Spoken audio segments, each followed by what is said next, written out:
Imagine waking up every morning, checking your phone before your feet touch the floor, chasing deadlines, notifications, expectations, believing that if you just do more, earn more, become more, someday you'll finally arrive. But what if that belief is the lie? What if the life you're building, brick by brick, is a house made of illusion, a masterpiece of distraction? You're not failing at life. You're succeeding at someone else's game. Modern life promises freedom, purpose, happiness. Yet beneath the curated feeds and productivity hacks, something feels off. There's a constant restlessness, a sense that no matter how much you achieve, it's never enough. We call it ambition, but it feels like anxiety. We call it growth, but it feels like exhaustion. The truth? Most of us are living lives designed to keep us occupied, not fulfilled. Carl Jung warned that the greatest danger to our soul isn't evil, it's unconsciousness. And that's the real tragedy of modern life. Not that people are suffering, but that they don't know why. The systems we trust, the education, the economy, the culture, all feed us the same story. You are what you produce. Your worth is external. Your identity is earned. And so we grind. Smile. Scroll. Pretend. But underneath the noise, the soul whispers. It knows something is missing. And the more we ignore it, the louder the symptoms become. Burnout, emptiness, addiction, despair. These aren't failures. They're signals, warnings, clues that the game is rigged. This is not a motivational speech. It's a reckoning, a descent into the truth we've buried under convenience, performance, and busyness. The lie isn't just in the world, it's in us. And until we see it for what it is, we'll keep running in circles, successful, impressive, and profoundly lost. This is the hidden lie behind modern life. There was a time when life wasn't about climbing, but about belonging. When success wasn't measured by output, but by connection, by how deeply you knew your land, your craft, your people. But something changed, slowly, then all at once. The Industrial Revolution replaced the village with the factory, the elder with the manager, the ritual with the routine. And with that shift came a new story, one that whispered, "You are not enough until you prove it." Modernity didn't just build machines, it built a myth. That fulfillment lies somewhere outside of you, just beyond the next achievement, purchase, or promotion.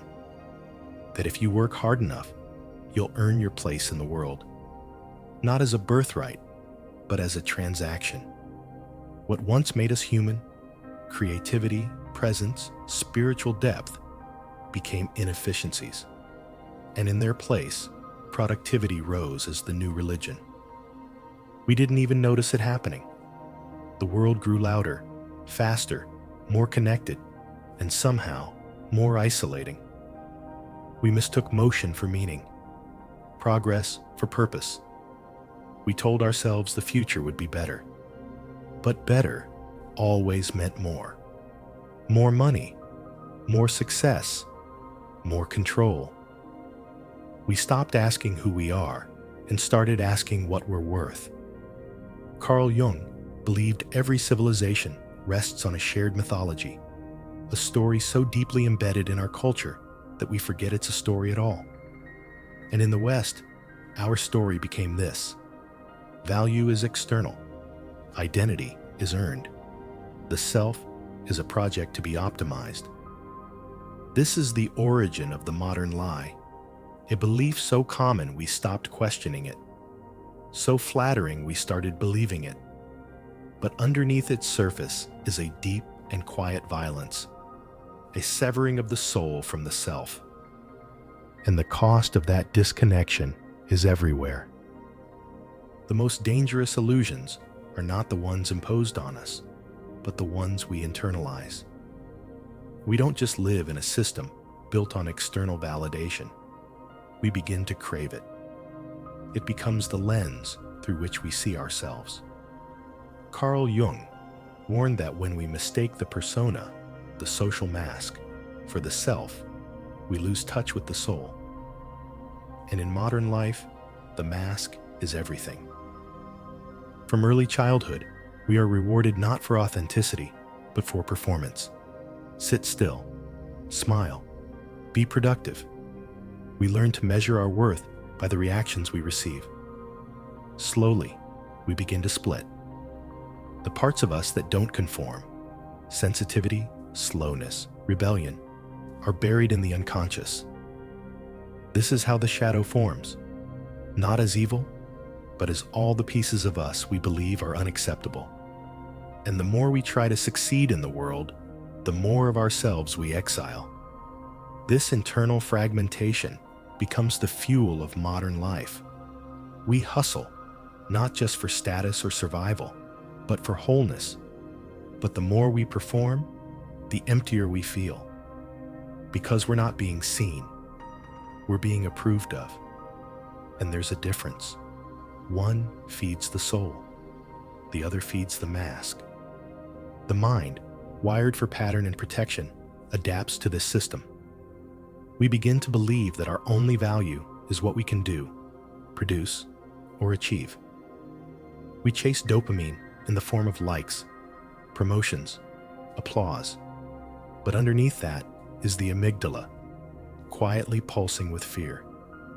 Fear of being nothing without the mask. Fear of being seen and rejected. Fear that if we stop performing, we will disappear. This is not just psychological conditioning. It's a survival strategy. One that works until it doesn't. Until the soul, long silenced, begins to scream. You don't need to look far to see the lie. It's stitched into your schedule, your inbox, your mirror.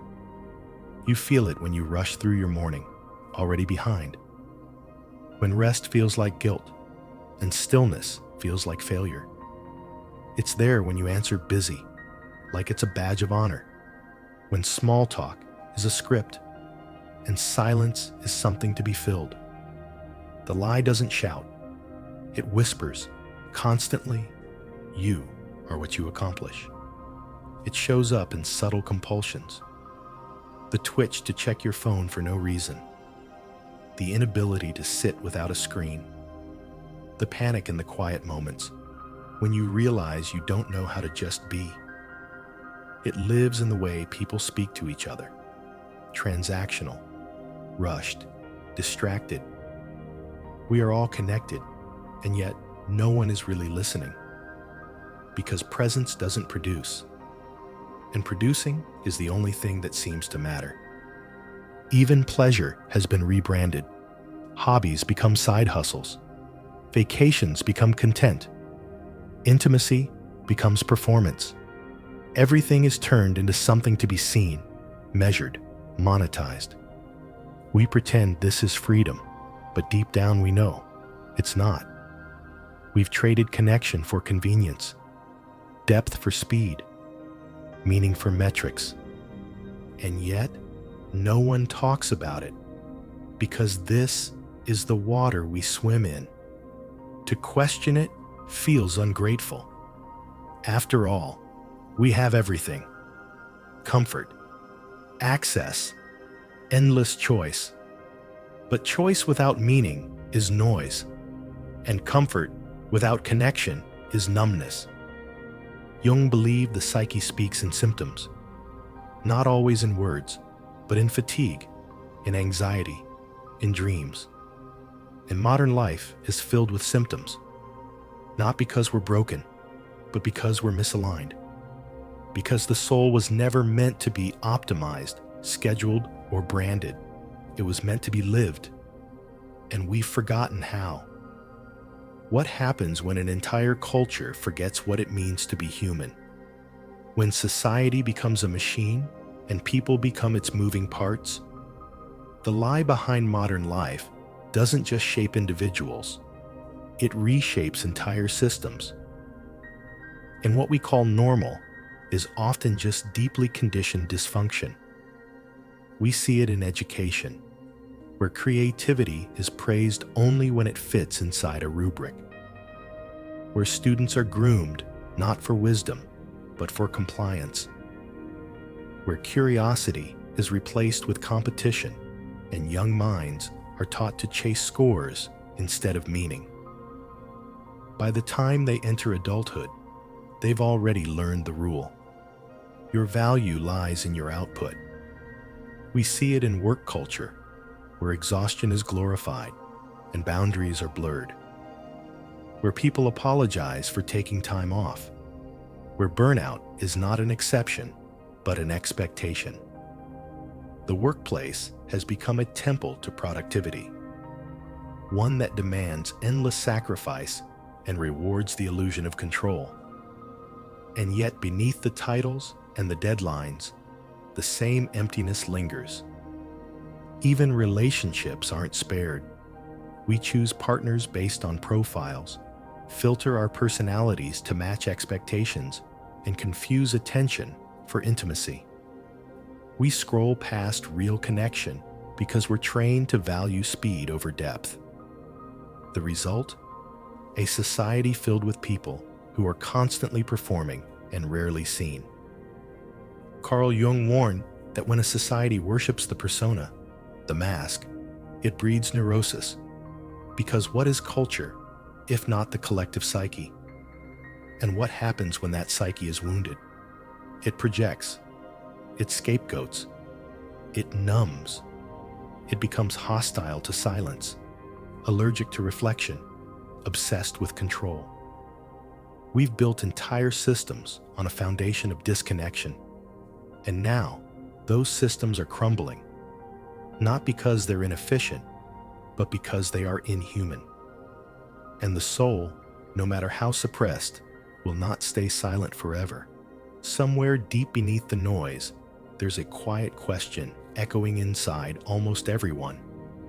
Who am I, really, when no one's watching?